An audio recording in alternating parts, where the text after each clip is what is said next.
Desde que el humano existe, ha sentido la necesidad de plasmar sus vivencias. Se podría decir que la fotografía fue el siguiente paso de la pintura, esa necesidad de retratar un momento para siempre.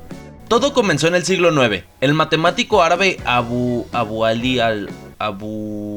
al-Hassan ibn al-Haytham, ese, mejor conocido como Al-Hussein en Occidente, se le ocurrió la idea de la cámara obscura, que literalmente era un cuarto oscuro con un micro agujero de un lado que dejaba pasar la luz. Así proyectaba la imagen del exterior en el interior de la habitación, pero volteada. Así. Muchos artistas como Leonardo da Vinci utilizaron esta técnica para poder trazar algunas obras, así como tú en la primaria cuando calcabas con papel cebolla. En 1724, Johann Heinrich Schulz descubrió que exponiendo la plata a la luz quedaban marcas después de una larga exposición.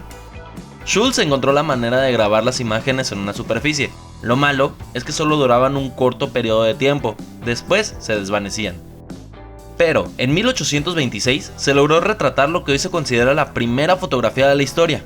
Nicephore Niepce,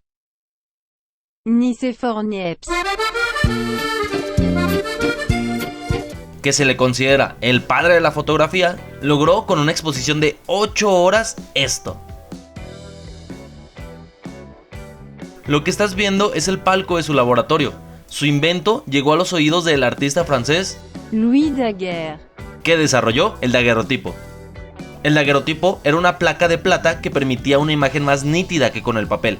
Cabe resaltar que Louis Daguerre convenció a Henry Fox Talbot que no publicara sus descubrimientos en su momento, porque él quería convertirse en el único protagonista de la fotografía en esa época.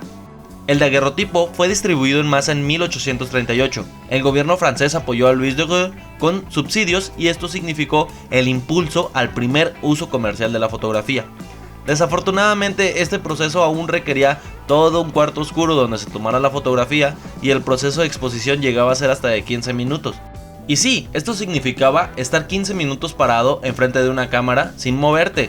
Muchos inventos se crearon durante esta época. Uno de los más famosos fue el sostenecabeza, un fierro que te sostenía la cabeza para que no te movieras justo por la espalda. En 1888 surge el padre de la fotografía moderna, George Eastman. George tenía la firme convicción que todos deberían de tener la posibilidad de practicar la fotografía. Lo que Eastman quería fabricar era una placa seca, donde el negativo se pudiera ocultar y posteriormente revelar, así eliminando la necesidad de tener que tomar las fotografías en los cuartos oscuros. Al pasar los años y ya habiendo iniciado su negocio de placas secas, Eastman descubrió el rollo plástico para cámaras portátiles. Estas cámaras se vendieron por millones con el eslogan: tú presionas el botón, nosotros hacemos el resto, bajo la marca Kodak.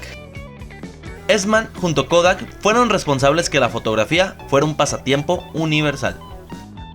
En 1936, Kodak vuelve a dar un golpe en la mesa y presenta Kodachrome, el primer rollo fotográfico que permitía tener las fotografías a color. En 1948 se cumple una de las demandas más solicitadas por los fotógrafos en el mundo. Nace la primera Polaroid, la primera cámara que tenía un revelado instantáneo. Fue un éxito total. De hecho, todavía Polaroid, empresa que se supone que estaba en bancarrota desde el 2008, resurgió en los últimos años con estas bellezas. Supongo que el vintage nunca pasará de moda. En los 70s, mientras que Polaroid seguía haciendo dinero con su cámara instantánea, en las oficinas de Kodak, un empleado de nombre Steven Sasson les presentó a los ejecutivos de Kodak la primera cámara digital, que se tardaba 23 segundos en guardar la fotografía en blanco y negro en un cassette. Sus jefes quedaron poco impresionados, consideraron que el público no estaría interesado en ver sus fotografías en los televisores. ¿Conocen el término harakiri? La patente fue registrada y fue lo único que mantuvo a Kodak fuera de la bancarrota hasta que en el 2007 la patente venció y ya después la empresa cayó. Y en resumen, esa es la historia de la fotografía. Es verdad que hoy en día es un pasatiempo universal y es muy difícil que alguien no la practique. De hecho, todo el mundo tiene una cámara en el bolsillo. Hay unos que tienen hasta 4.